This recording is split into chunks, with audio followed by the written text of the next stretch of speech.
성경 말씀을 보면 많은 동물에 관한 이야기를 말씀하고 있는 것을 보게 됩니다. 그 많은 동물 중에 어떤 동물에 대한 내용이 많이 나오냐면 양에 관한 내용이 많이 나옵니다. 구약 성경에도 그랬고 신약 성경에도 그렇습니다.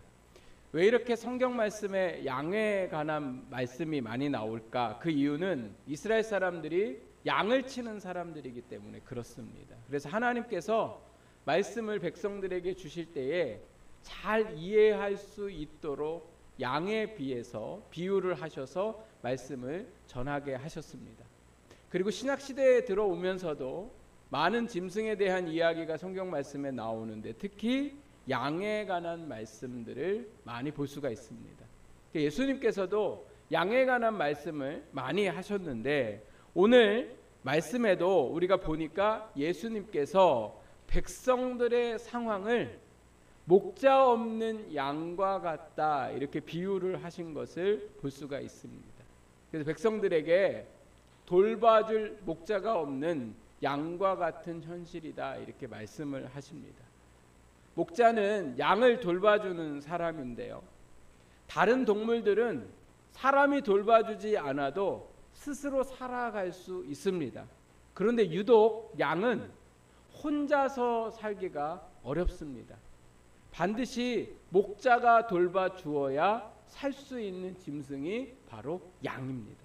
양은요, 다른 동물에 비해서 잘 보지 못한다고 합니다. 그래서 앞에 있는 것도 보지 못하고 또 주인도 분별하지 못하고 이렇게 잘 보지 못하는 것이 양의 특징이고 또 양은 분별력이 없대요. 이게 위험한 건지 아닌 건지 잘 모르고 그래서 그 눈에 보이는 것만 쫓아가서 잘 속아 넘어간다고 합니다. 또 양은 다리가 4개가 있지만 우리가 생각할 때 잘 걸어야 되는데 이상하게도 양이 잘 걷지 못하고 자주 넘어지는 동물이라고 합니다. 또 다른 짐승들은 자기가 왔던 그 길들을 잘 찾아다니고 다니던 길들을 잘 가는 길의 반면에 양은 아무리 많이 똑같은 길을 다녀도 그 길을 혼자 가면 잃어버린다고 해요. 이 정도 되면 바보잖아요, 바보. 그러면 보통 바보는 좀 온순하잖아요. 근데 또 이 양은요, 온순하지는 또 않대요. 고집이 얼마나 센지 자기가 하고 싶은 대로 하는 그 일들을 하는 것이 바로 양이더라는 거예요. 그래서 목자가 없으면 밖에 내버려 두면 어떻게 될까요? 자기 마음대로 돌아다니다가 결국은 사나운 짐승에게 물려서 죽든지 아니면 낭떠러지에 떨어져서 죽든지 죽을 수밖에 없는 것이 양의 모습이라고 합니다. 그래서 양에게는 반드시 목자가 있어야 되는데 오늘 예수님께서 백성들을 보실 때에 어떤 상황이에요? 목자 없는 양과 같다. 무슨 내용인지 우리가 듣기 전에 목자 없는 양과 같다는 건 결국은 뭐예요? 백성들이 너무나 어려운 상황 가운데에 놓여 있음을 예수님이 말씀을 하고 계십니다. 그 중에 35절 말씀에 보니까 백성들의 상황에 대해서 먼저 뭐라고 말씀하고 있냐면 모든 병에 시달리고 있었던 것을 볼 수 있습니다.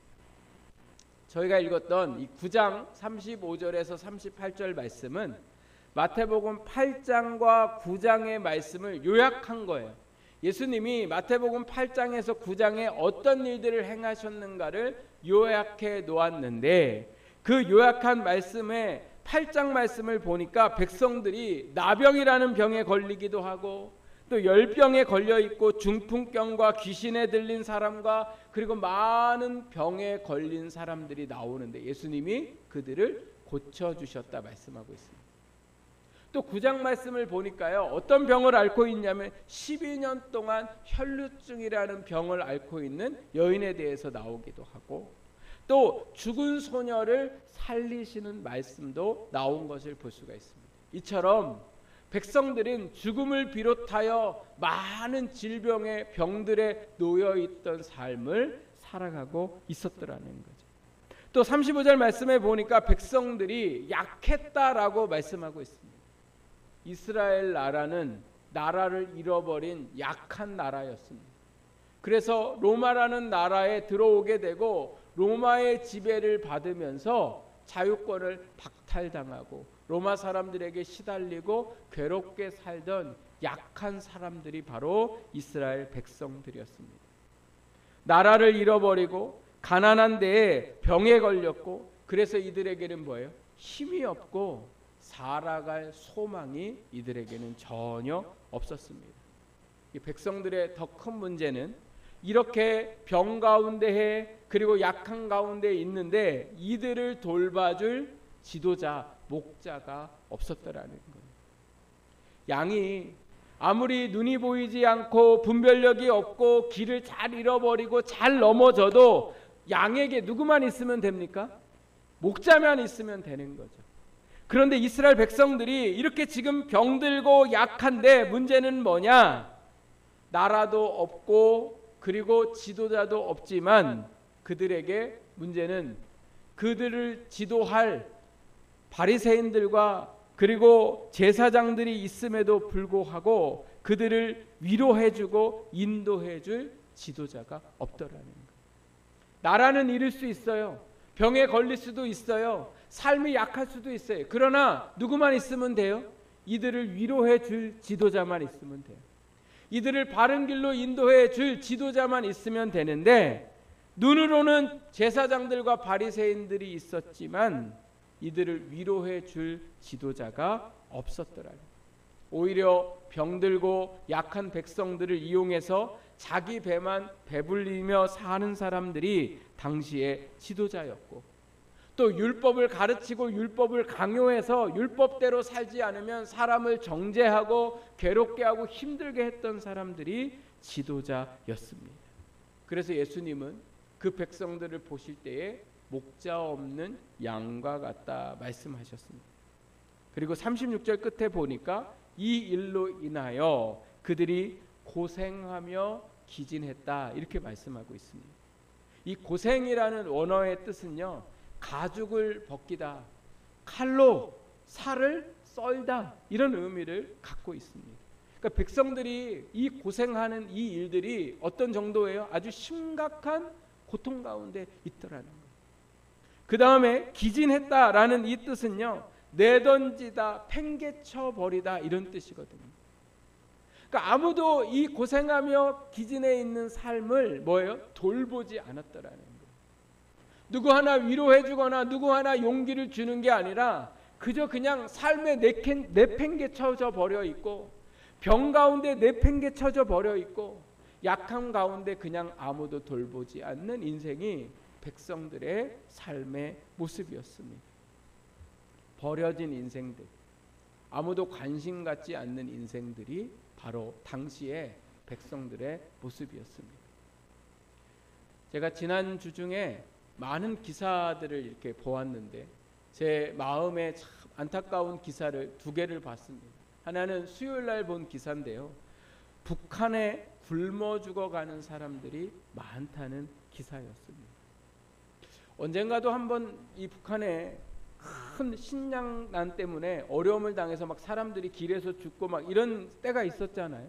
그런데 지금 북한의 상황이 또다시 이렇더라는 거예요. 코로나를 겪으면서 중국에서 밀수입해 오던 것도 다 막히고 단절되고 나서 먹을 게 없더라는 거예요. 농사를 짓고 싶어도 씨가 없어서 농사를 못 짓고, 비료를 줘야 되는데 비료도 없고, 그러다 보니까 땅은 계속해서 황폐해져 가고, 그래서 밥을 먹지 못해서 굶어 죽는 가족들이 많고, 그러다 보니까 사람들이요, 굶어 죽기 전에 자기의 삶을 비관해 가지고 자살하는 사람도 많고, 또 그 북한에서 굶주림 때문에 탈출하려고 하다가 붙잡혀서 사형당하는 사람도 많은 실정에 이르렀더라는 거예요.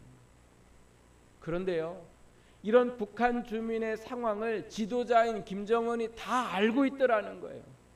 알고 있음에도 불구하고 핵을 개발하는 데에, 그리고 자기 배를 불리는 데에만 열중하고 있다는 기사를 보면서 이 북한의 모습이 바로 오늘 목자 없는 양과 같은 모습이었던 거죠.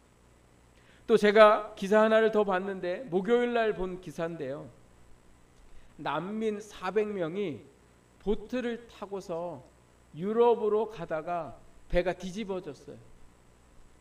100여 명 타는 보트인데 400명이 빼곡히 탄 거예요. 왜요? 그 자기들 사는 나라 안에 전쟁이 일어나가지고 또 식량을 구할 수가 없고 가난해서 어떻게든 살아보려고 서로 앞다투어 보트에 탔다가 보트가 결국은 유럽에 도착하지도 못하고 뒤집어져서 바다에 많은 사람이 빠져 죽었다는 얘기를 들었습니다. 이 사람들은 나라도 있습니다. 지도자도 있습니다. 그러나 병과 가난 가운데에 시달리며 아무도 이들을 돌보지 않으니까 스스로 살 길을 찾다가 이러한 안타까운 현실을 맞이하게 되는 것을 보게 됩니다.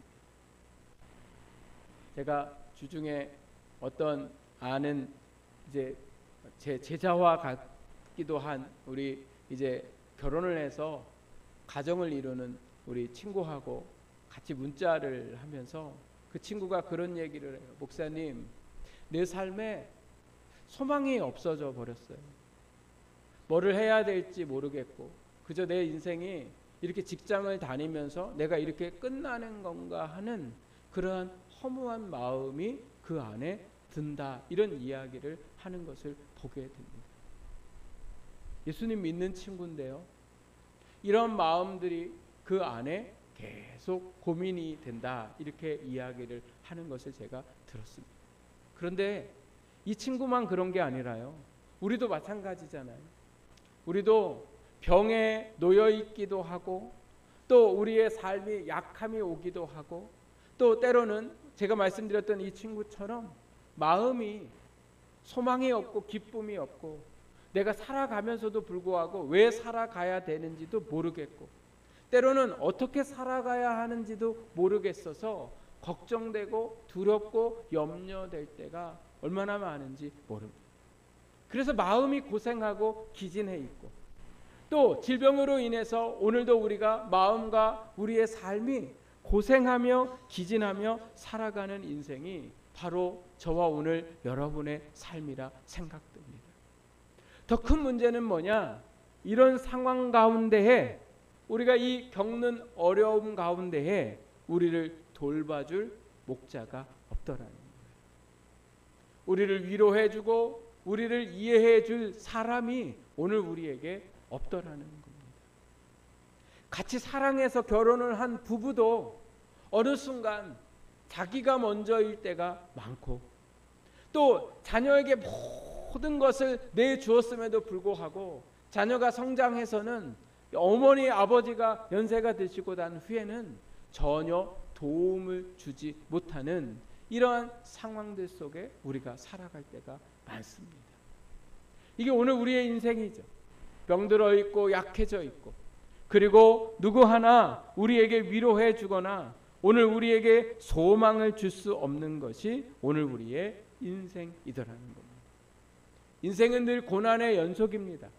생각지 못할 질병도 우리에게 올 수도 있고 가난이 올 수도 있고 아픔이 우리에게 올 수도 있습니다. 그러나 이 문제는 우리가 어떻게 할 수가 없어요. 그러나 오늘 우리의 인생의 가장 큰 이유는 뭐냐? 목자가 없다는 것. 누구에게 마음 터놓고 말할 사람이 없고 누가 우리에게 무슨 말을 해도 위로가 되지 않는 이 현실이 오늘 목자 없는 양과 같은 오늘 우리의 삶이라 생각합니다. 이스라엘 백성들은 각자 살려고 발버둥 치다가 병에 걸리고 몸과 마음이 약할 대로 약해졌습니다. 그리고 이런 백성들을 돌봐줄 나라도 없었고 제사장과 바리새인들이 있었지만 그들에게는 전혀 도움이 안 됐습니다. 더 이상 살아갈 소망이 이들에게 없는데 오늘 말씀에 보니까 선한 목자 되신 예수님께서 오늘 이들에게 찾아가시는 것을 볼 수가 있습니다. 우리 35절 말씀 우리 같이 함께 여러분 읽어보겠습니다. 시작. 예수께서 모든 도시와 마을에 두루 다니사 그들의 회당에서 가르치시며 천국 복음을 전파하시며 모든 병과 모든 약한 것을 고치시니라. 아멘. 예수님께서 오늘 35절 말씀에 보면 어떤 단어가 반복되고 있냐면 모든이라는 단어가 반복되고 있습니다. 예수님께서 모든 도시와 마을을 두루 다니셨다. 이렇게 말씀하세요. 이 모든은요 뭐예요?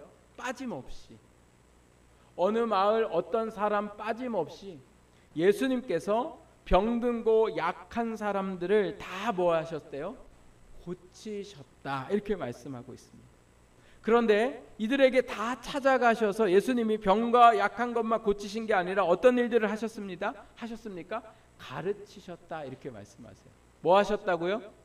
가르치셨어요. 무엇을 가르치셨을까요? 하나님이 이 백성들을 얼마나 사랑하는지 예수님이 가르쳐 주셨어요. 그리고 또 뭐 하셨어요? 복음을 전파하셨어요. 무슨 복음이에요? 천국 복음. 하나님의 나라가 이 땅에 이루어질 수 있음을 예수님이 가르쳐 주셨더라는 거예요. 여러분 병들 수 있죠. 여러분 가난할 수 있어요. 여러분 몸과 마음이 약해질 수 있어요. 그러나 하나님이 우리를 사랑하시고 오늘 이 병들고 약한 오늘 우리의 인생 가운데에 천국이 우리 가운데 임했음을 믿을 때에 여러분 오늘 천국이 우리 마음에 임하면 우리가 어떻게 해요? 가난해도 살 수 있습니다. 오늘 우리가 질병 가운데 있어도 살 수 있습니다. 오늘 어려운 가운데서도 감사하며 소망을 가지고 살아갈 수 있는 것이 바로 뭐예요? 천국 복음이더라는 거예요. 예수님이 이들의 모든 삶의 병도 고치고 약한 것도 고치시지만 때로는 병이 고쳐지지 않을 수도 있고 약함이 해결되지 않을 수도 있지만 중요한 건 그 마음 안에 천국이 임하게 되는 역사가 일어나게 되었더라는 거예요. 그리고 이러한 일들을 하실 수 있었던 것은 36절 말씀에 보니까 예수님께서 백성들을 불쌍히 여기셨더라는 거예요. 어떻게 여기셨다고요? 불쌍히 여겼다는 거예요. 어떤 사람이든 그 사람이 병에 걸리고 약해 있을 때에 지도자들은 그 사람들을 죄인 취급하고 하나님 앞에 저주받은 인생으로 취급했지만 예수님은 그들을 어떻게 여기셨어요? 불쌍히 여기셨어요. 너는 왜 말씀대로 못 사니? 그러니까 그렇게 그런 인생을 살지. 이게 당시의 백성들의 지도자의 말이었다면 예수님은 괜찮다 말씀하시고 이해하신다 말씀하시는 분이 바로 예수님이셨더라는 거예요. 그래서 예수님에게 불쌍히 여기는 마음이 그들의 마음을 치료했고 그들을 위로하셨고 그들 가운데에 역사하셨더라는 거예요. 복음서 말씀을 보면 예수님께서 찾아가셔서 만나주신 많은 사람들의 이야기가 나오는데 제가 복음서 말씀을 볼 때마다 참 감동되는 두 사람이 있습니다. 그 사람이 첫 번째가 누구냐면 마가복음 말씀에 보면 거라사 지방에 귀신 들린 사람이 나오거든요. 거라사라는 곳은 이스라엘 땅이 아니에요. 말하자면 이방 사람이거든요.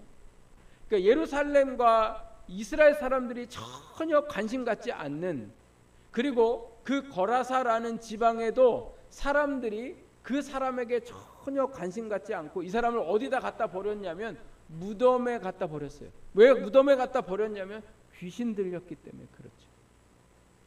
그런데 예수님이요 이 거라사 지방에 귀신 들린 사람을 어떻게 찾아가셨냐면 마가복음 4장 말씀에 보면 밤에 갑자기 제자들하고 배를 타고 어디를 가자고 하셔가지고 배를 타고 가는데 그 배가 풍랑을 만나서 배가 뒤집어지려고 하는 어려움을 겪게 됩니다. 이때 이 제자들이 막 두려워해갖고 제자들이 예수님한테 믿음 없다고 또 엄청 혼나요. 그리고 나서 밤새워서 도착해서 간 곳이 거라사였고 제자들은 너무 궁금한 거예요. 도대체 이 위험을 무릅쓰고 예수님이 찾아온 사람이 누굴까? 놀랍게도 누구였다고요?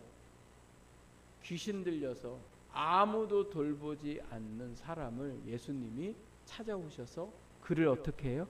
치유하시고 회복시키시는 역사가 일어나게 됐더라는 거예요.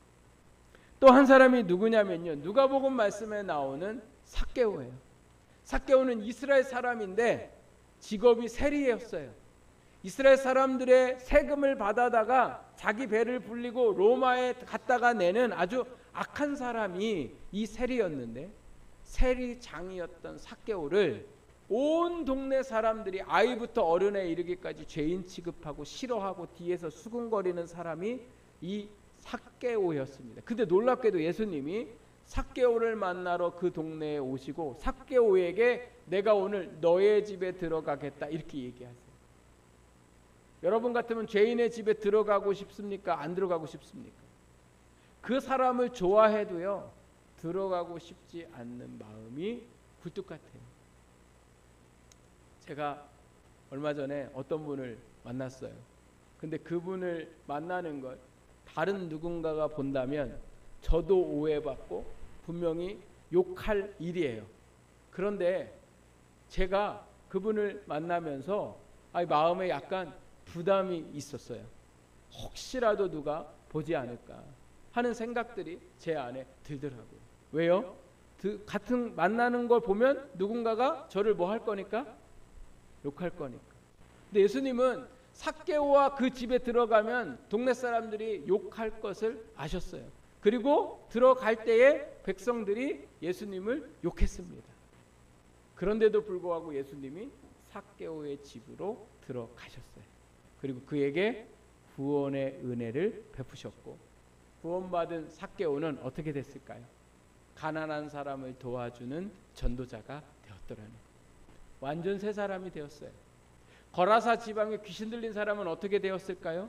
그 거라사 지방에 예수 그리스도를 증거하는 사람이 되었더라는, 쓸모없는 인생, 모두 다 상종하고 싶지 않은 인생, 그 인생 가운데에 예수님이 찾아가셔서 그 인생 속에 회복시키시고 역사하셔서, 그리고 하나님의 살아계심을 전하는 전도자의 삶을 살게 하셨습니다. 오늘 우리가 볼 때에 인생의 문제가 병들고 약하고 가난하고 또 소망 없고 이런 일들 때문에 우리의 삶이 힘든 것 같습니다. 그러나 오늘 우리의 인생의 문제는 병듦과 약함이 아니라 우리를 인도해 줄 목자가 없기 때문에 그렇습니다. 그런데 예수님께서 이 당시에 선한 목자가 되셔서 모든 백성들을 다 찾아다니셨고 모든 질병과 모든 아픔들을 치료하셨던 것처럼 오늘 예수님이 우리의 선한 목자 되시는 줄 믿습니다. 우리가 생각할 때는 신약시대에 예수님을 직접 본 게 더 좋을 것 같아요. 우리 지금 예수님 볼 수 있습니까? 없습니까? 없어요. 그런데 이건 그냥 우리의 생각이지 사실은 하나님께서 우리에게 더 큰 은혜를 주셨어요. 그게 바로 뭐냐? 예수님은 우리의 눈에 볼 수 없지만 예수의 영이신 성령님을 우리에게 보내주셔서 성령님이 저와 여러분과 함께 하시는 줄 믿습니다. 그래서 이미 선한 목자 되셔서 우리 가운데 함께 하세요. 그래서 우리 안에 계신 성령님이 우리의 연약함을 위해서 말할 수 없는 탄식으로 하나님 앞에 우리를 위해 기도하고 계십니다. 내가 기도하지 못하고 내가 우리의 자녀를 위해 기도하지 못해도 예수님을 믿는 자녀를 위해서, 예수를 믿는 나를 위해서 누가 기도하고 계세요? 성령님이 말할 수 없는 탄식으로 기도하고 계시더라고요. 또 성령님은 보혜사 되셔서 우리를 돌봐주시고 우리의 모든 삶에 역사하고 계시는 분이 누구세요? 성령님이시라는 거예요. 예수님 시대에 예수님이 아무리 모든 것을 다니셔도 우리 동네 오지 않으면 예수님을 볼 수 있습니까? 없습니까? 못 봐요. 그런데 오늘 이 시대에는 예수님이 우리 각자의 마음에 성령으로 오셔서 우리가 어디를 가든지 어떤 상황에 있든지 우리의 선한 목자 되어주시는 줄 믿습니다. 문제는 뭐냐? 우리의 선한 목자가 되셨는데 우리가 그 선한 목자를 뭐예요? 찾지 않고 그 선한 목자의 말을 우리가 뭐예요? 안 듣는 게 오늘 우리의 문제라는 거예요. 오늘 주님이 우리의 선한 목자 되셔서 우리 가운데 함께 하십니다. 그래서 인생에 소망이 없어지고 또 내가 어떻게 살아가야 할지 막막할 때에 여러분 오늘 우리가 찾아야 할 분은 누구세요? 예수님, 성령님이세요. 성령님, 제가 마음이 소망이 사라졌습니다. 제 마음이 너무 답답합니다. 제가 질병 가운데 있습니다. 제가 너무 약한 가운데 있습니다. 아무런 의미 없는 인생을 살아가는 것 같아서 너무나 지칩니다. 저를 인도해 주십시오. 인도해 주실까요? 안 해 주실까요? 해 주세요. 언제나 어디서나 오늘 우리의 모든 삶에 주님이 나의 목자 되기를 고백하고 인도해 달라고 고백하며 나아갈 때에 그분이 우리 안에 소망을 주시고 우리 가운데에 역사해 주십니다. 예수님이 오늘도 우리에게 이미 찾아와 계십니다. 여러분 그 주님을 바라보십시오. 그리고 주님 앞에 나의 삶을 맡겨드리시고 내 삶을 인도해 달라고 이 모든 어려움에서 구원해 달라고 기도하며 나아갈 때에 주님께서 우리의 목자 되셔서 소망 없는 우리의 마음에 소망을 주시게 되는 줄 믿습니다. 예수님 안에 주시는 소망은 너무나 놀랍습니다. 내 생각에는 이것도 안 될 것 같지만 주님이 우리에게 소망을 주시면 이것뿐만 아니라 더 너머에 있는 것들을 바라보게 하시고 그것을 꿈꾸게 하시고 그것을 위해 기도하게 하시고 그것을 위해 살아가게 하시는 줄 믿습니다. 제가 지난주에 어느 선교사님의 간증 영상을 봤는데요. 간증 영상을 보게 된 이유는 이 선교사님이라고 하는데 얼굴을 어디서 많이 봤어요. 어디서 봤나 해서 간증 영상을 듣게 됐는데 보니까 이분이 누구였냐면 정은택이라는 배우였습니다. 영화 배우. 한참 연극 배우로 살다가 무명의 배우로 살다가 어느 날 친구라는 영화와 두사부일체라는 영화에 출연을 하게 되면서 가난을 벗어나서 성공하는 삶과 인기 있는 삶을 하루아침에 살아가게 됐더라는 거예요. 그러다 보니까 마음에 교만함이 생기고 그러다 보니까 사람을 우습게 여기다가요. 어떤 일들이 일어났냐면 정과 산범이 되는 이런 일들이 일어나요. 다 술 먹고 싸우다가 이런 어려움들을 겪게 되니까 그 다음부터 인기도 떨어지고 부르는 데도 없고 그러다 보니까 뭐예요? 가난 가운데 살게 되었더라고요. 어느 날 이렇게 살아서 뭐하나 하고서 죽으려고 자살을 하려고 하는 그때에 놀랍게도 하나님이 그에게 찾아오셔서 내가 하나님이심을 가르쳐 주시고 그리고 그의 삶에 새로운 소망을 갖게 하시고 인생을 살아가게 하시는데 지금은 아예 배우의 삶을 다 접고 뭐하는 삶을 살고 있냐면 자기와 같이 연예인으로 살다가 무명해서 괴로워하는 사람들 또 혹은 유명했다가 어느 하루아침에 무명한 삶을 살고 있는 배우들을 찾아다니면서 그들에게 하나님을 증거하고 그들 안에 다시금 새로운 인생을 시작할 수 있는 삶을 살게 하는 선교사가 되었더라는 거예요. 여러분 예수님은 우리를 너무나 사랑하시고 오늘 우리의 모든 삶에 언제나 함께 하시고 모든 일들 속에 관여하시는 주님이심을 믿습니다. 그래서 사람을 이렇게 바꾸어 놓으시는 거죠. 완전히 새로운 삶을 살아갈 수 있도록 준비하시고 그에게 찾아가셔서 그 인생을 새롭게 하셨습니다. 그래서 목자 없는 양과 같은 인생들에게 찾아가셔서 그들의 삶을 회복시키셨는데 이제 결론의 말씀을 드리려고 합니다. 오늘 주님이 37절 38절에 이 말씀들을 하시고 난 후에 제자들에게 이렇게 말씀하십니다. 우리 같이 한번 읽어보겠습니다. 시작. 이에 제자들에게 이르시되 추수할 것은 많되 일꾼이 적으니 그러므로 추수하는 주인에게 청하여 추수할 일꾼들을 보내주소서 하라 하시니라. 아멘.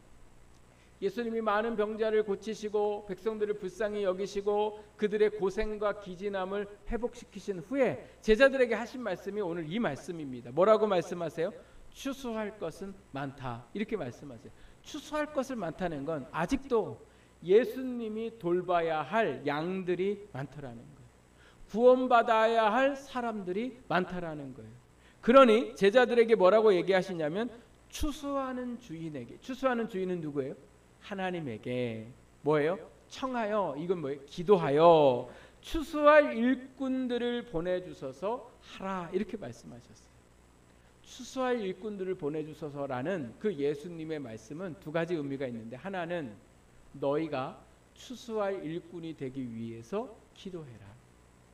믿지 않는 자들에게, 고생하며 기진하는 자들에게 예수 그리스도가 선한 목자이심을 전할 수 있는, 주님이 그들을 불쌍히 여기는 마음을 그들도 본받아서 다른 사람들을 불쌍히 여길 수 있는 그러한 일꾼 되기 위해서 기도해라. 또 한 가지는 너희 말고도 더 많은 일꾼들, 복음을 전할 사람들이 있기를 기도하라. 이렇게 주님이 제자들에게 말씀하셨습니다. 오늘도 제자에게 하신 이 말씀은 우리에게 똑같습니다. 여러분과 저에게 예수님은 선한 목자 되십니다. 우리의 삶을 인도하십니다. 그리고 예수님은 이제는 그 선한 목자 되시는 예수님을 저와 여러분을 통하여 증거되어지고 전도되어지기를 원하십니다. 그래서 내가 추수할 일꾼 되기 위해서 여러분 날마다 기도하시기를 바랍니다. 주님 앞에 주님의 마음을 가지고 믿지 않는 자들에게 다가가서 복음 전하는 사람이 될 수 있도록 위해서 기도하시고, 또 한 가지 우리가 기도해야 할 건 오늘 우리 교회에 많은 일꾼들을 보내셔서 우리 사랑하는 모든 성도들이 이 땅의 마지막 복음 전도자가 되어서 일꾼 되어 추수할 영혼들에게 복음을 전할 수 있는 많은 사람들이 우리 교회 가운데 올 수 있도록 위해서 여러분 기도해 주시기를 바랍니다. 이 한 주도 우리의 목자 되신 주님을 의지하고 내가 그 목자이신 예수님을 증거하는 삶을 살기를 소망하면서 우리 같이 오늘 주신 말씀을 생각하며 함께 찬양하겠습니다. 우리 찬송가 488장 우리 찬양 드리겠습니다.